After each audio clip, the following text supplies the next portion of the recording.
Jacob Unruh, newsok.com, here with a Dodgers update. I'm here with Oklahoma City Dodgers General Manager Michael Byrnes, also team president.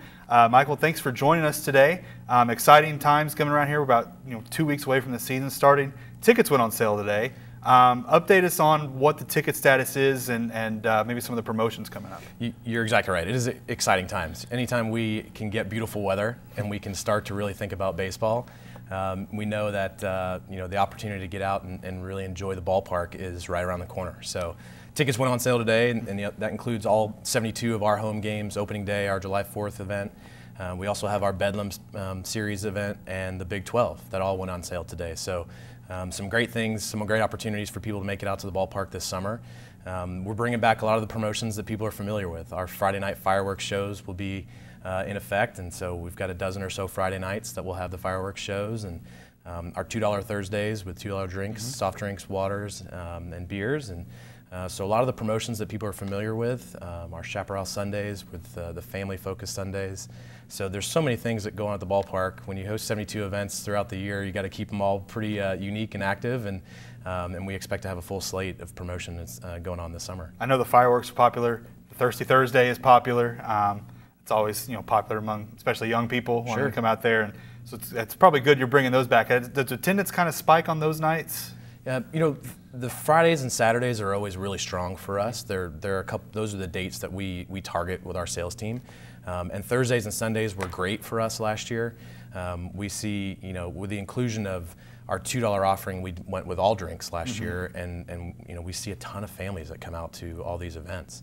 So, as far as being great entertainment for people throughout the community, we're the right destination, and the foot traffic has spoken volumes in terms of being something that's great for the quality of life for Oklahoma City. So people are loving coming to the ballpark. The Dodger rebrand did outstanding things for us last year, and we expect to carry that forward into 2016. You got the promotions, but you've also got a couple giveaways. One key one in August 12th, the Corey Seager bobblehead. He was here last season, top prospect in the organization as shortstop.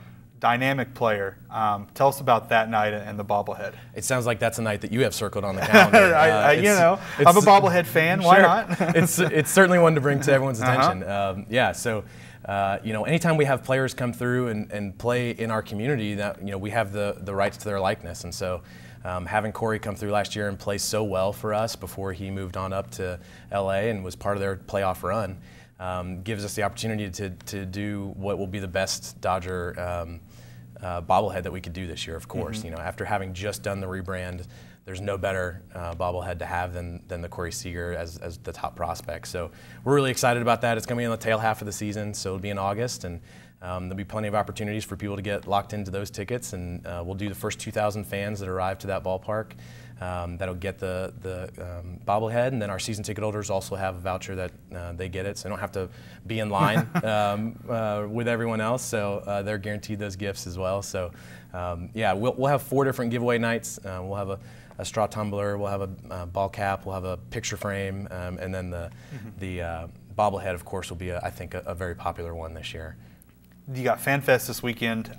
Things like that are starting to really come together for you guys. You've got the Easter egg hunt, the hot dog eating contest, which I'm not going to be a part of, and you've got a couple special guests too. What all do you have going on at the ballpark Saturday? Yeah, this Saturday really gives us the opportunity to kind of open the gates. We've been hosting high school baseball games, but this is a free event to the general public. So we did the First Look Fanfest last season in anticipation of the Dodgers rebrand, and just had such a great response. And so the fans told us that it was something we needed to do on an annual basis. So the timing falls perfectly with us being so close to Easter. We've got 10,000 Easter eggs that we'll have out in the outfield.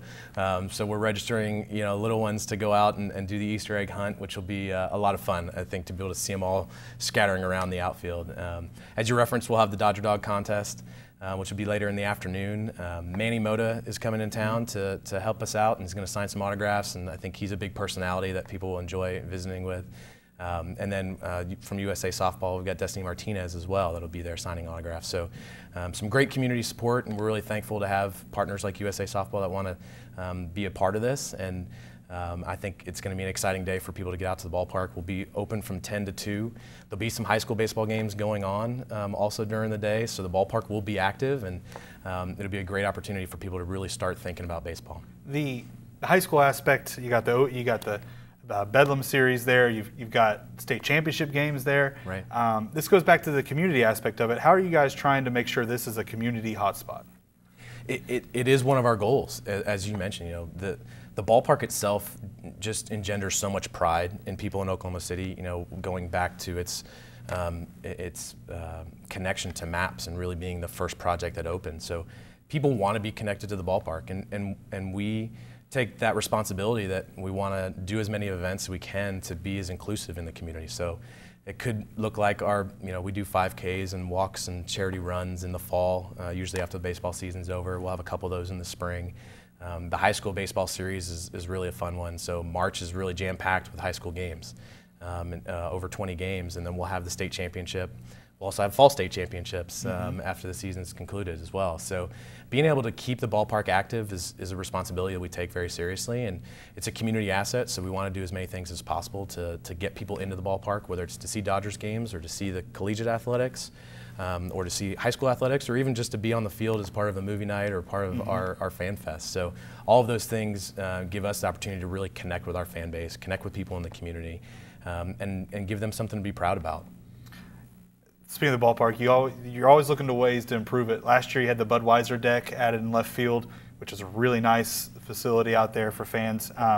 What else have you done this year in the offseason to improve the There's been a couple projects that we've focused on. I think the one that's going to be most fan-facing is we have a free Wi-Fi system, so a really enhanced system technology-wise that's going to be throughout the ballpark. So all of our fans will be able to interact, send photos, get on social media, and really be able to make that part of their game experience. And then we've had some other enhancements around the ballpark. So we converted 3 sections of bleachers into chairback seats down the right field line, so it'll be an improved seating experience down there. We're working to bring some other technological enhancements, some TVs at the concession stands that'll go in before opening day, and some improvements to our digital concourse boards that have a lot of the fan amenities and upcoming promotions and some of those types of things that'll be going in. So overall, we try to take a step every year to make sure that there's a major enhancement, and Wi-Fi is certainly at the forefront of that this year. And it's something that every fan will be able to touch and feel, and I think it's an important way for us to keep the ballpark relevant, and have people as fans looking forward to what's next at the ballpark. So we're excited about some of those enhancements. We think that we're going to have some opportunities to do some other concourse enhancements, hopefully by opening day, if not a little later after the season opens, converting some space on the concourse into a more social space. So there's more to come, and that's the great thing, is that the ballpark experience, I think, is constantly evolving, and that's what makes people come back and be curious about what's different every time they come out to the park. You're doing a lot of promotions in the community, but there's a new reading program. Explain what this reading program is. Yeah, absolutely. So we've got a great partnership with Sonic, and education and reading enhancement is something that's really important for their organization from the top down. And so we saw this as a platform to engage students across the metro area. So we're encouraging kids to read throughout the summer, and there'll be multiple deadlines that they can submit their reading logs, and really we encourage them to just pick up a book. It doesn't matter what the book is, what the content is, and how many pages they read, but track it and keep up with what's going on there. And by submitting their reading logs, they're going to have the opportunity to win some unique experiences at the ballpark. It may look like throwing out a first pitch. It may look like having a suite for a game night to host their family and maybe their friends. So some really cool things that will be happening at the park, because we think we have a platform to really raise a lot of awareness to the importance of education, and making sure that kids throughout the community are reading. And I think this will be an exciting summer to be able to leverage those connections. I have to ask one more thing. What do you look forward to most about the upcoming baseball season? Anytime. I mean, just what do you look forward to most?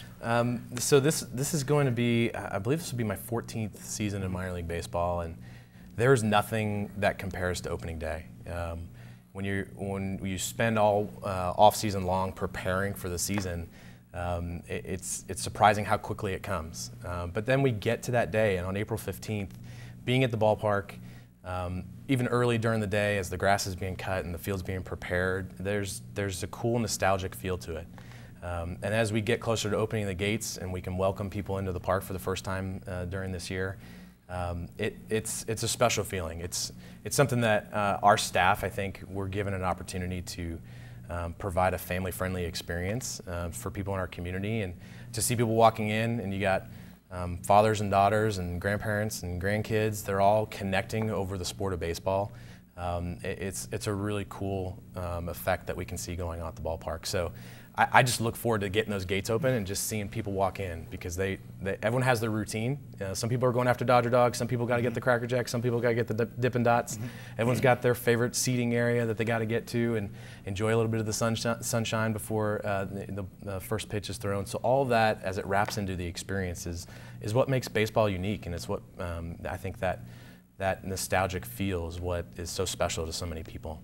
I always describe it, opening day to me, I feel like a little kid again as I walk in the ballpark. There's nothing like it. That's but absolutely listen, thanks for joining us. Stick with newsok.com with the best Dodgers coverage in the state.